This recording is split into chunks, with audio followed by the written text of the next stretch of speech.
eastern and southern Kentucky. This is WYMT Mountain News Weekend Edition. Good evening, I'm Amelia Lee. We start this evening with a first alert weather day. I'll hand it over now to Drake Foley, who has the latest. Drake, what are we expecting to come through? So we've had increasing rain throughout the evening so far. I want to take a look over at our pinpoint Doppler radar and kind of show that. It was stronger earlier. We did have some estimated rain reports around an inch or so in Laurel County. Pulaski County even has a flood alert out for right now. Here are just some of the rain totals that we've seen fall over the last 12 hours. Now, this doesn't seem like a lot, but this can add up fast as we're experiencing more rain chances over the next couple days. Do have 2 flood advisories out, Wayne till 7 o'clock and Pulaski until 7:30 that we need to keep an eye on, especially going into tomorrow. We want you to download this WYMT First Alert weather app. That QR code right there will help you with the latest weather information and let you know when heavy rain is heading into your area. And yet again, we're under our First Alert weather day today, for Monday as well, and even into Tuesday. So make sure to stay tuned to WYMT.com for the latest. Amelia? Thank you, Drake. In terms of flooding, Dollywood is experiencing some right now. Take a look at this. That's right inside the park. Pigeon Forge police say Veterans Boulevard is closed from McCarter Hollow to Forge Hideaway Road. A flash flood warning has been issued for Sevier County until 9:45 tonight. Today marks the 2-year anniversary of the deadliest natural disaster that hit eastern Kentucky in more than 80 years. July's 2022 flash flooding and river flooding set records, claimed the lives of 45 people, as well as damaging or destroying thousands of homes. 2 years later, people are still working to rebuild their lives. During the early morning hours of July 28, 2022, the WYMT weather team broke into regular programming for severe weather coverage. Brandon Robinson and Cameron Aaron were on the air for nearly 4 hours as flash flood emergencies were issued for several counties across the region. Look at that water just pouring out of there. This is a house on a hill on Highland Avenue, the Turner house here, and look at that. Look at that raging water. And it's still pouring. Exactly. I mean, it's still pouring up there. So, I mean, it's just, this situation it's bad. Over a 5-day span, the National Weather Service in Jackson reported more than 10 inches of rain fell in some places. In southern Knott County, officials say 14 inches of rain fell from July 25th to July 29th, 2022. From 7 in the morning on July 27th to 7 in the morning on July 28th, officials say 8 inches of rain fell in Buckhorn in northern Perry County. Today, the remembrance of lives lost during the flood continues. Last year, to commemorate the flood's first anniversary, the city of Hyman unveiled a monument outside of City Hall. It stands as a reminder of the flood and honors the 22 people who died in Knott County. Last night, 22 glasses with candles inside were placed in front of the memorial to again remember each person who died.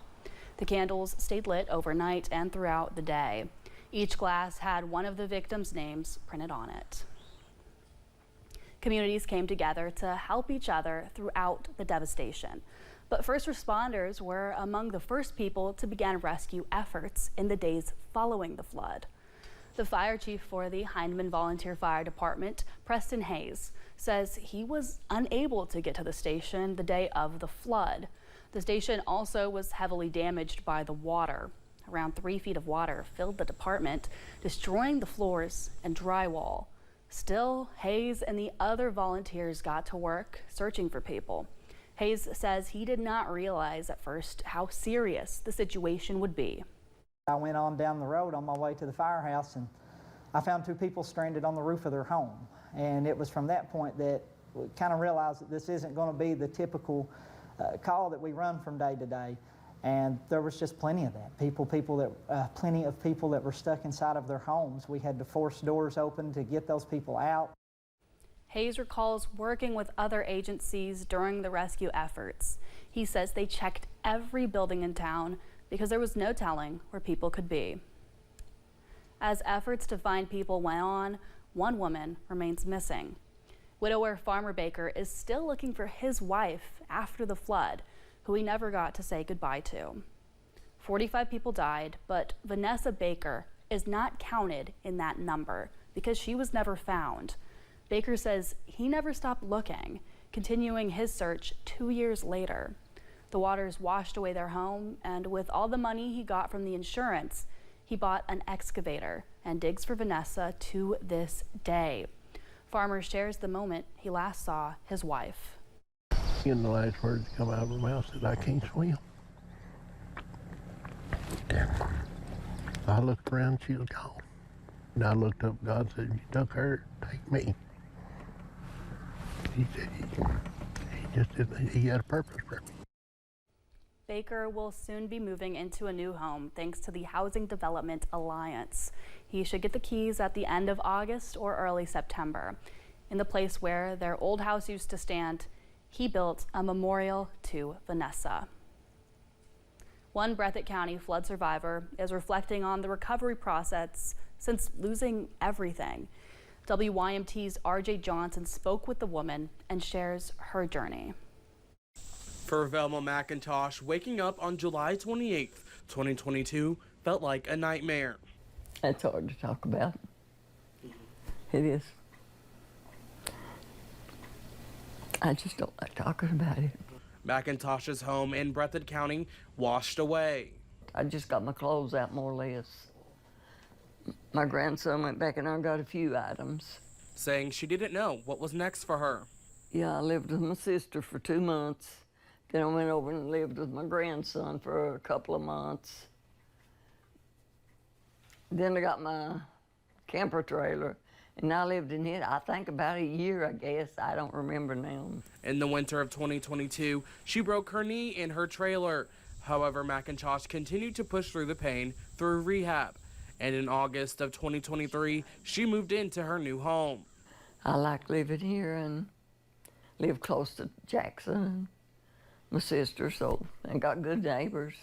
Everybody watches out for everybody else. One thing about her old home that she misses is her garden, a place where she spent a lot of time. I really miss my vegetable garden. I really miss it. And it got washed away up there, everything. Down here I have 4 tomato plants and 4 cucumber plants. And in her new home, McIntosh enjoys being outdoors and starting a new garden again. Well, that keeps me at least going. Oh, Lordy. Yeah. I'm all the time out in it doing something, looking for a bug or pulling a weed or something. 2 years after the flood, McIntosh says it has been a battle. However, now that she has settled into her new home, she is hopeful for the future. It has been a challenge for sure. It has been a challenge. Just now I begin to get ahead a little bit and can more or less look forward to settling back, not having to worry about getting this and that. You know, I've already got everything now pretty well that I need. In Breathitt County, RJ Johnson, WYMT Mountain News. McIntosh is one of several people who have received a new home through the Housing Development Alliance. As Eastern Kentucky remembers the flood and continues to deal with the aftermath, multiple groups are still raising money and supporting victims of the flood. Appalachian Regional Healthcare Foundation is taking donations online for its flood relief fund. The Foundation for Appalachian Kentucky has a crisis fund set up for flood victims as well. The American Red Cross hosted its annual fundraiser on Friday.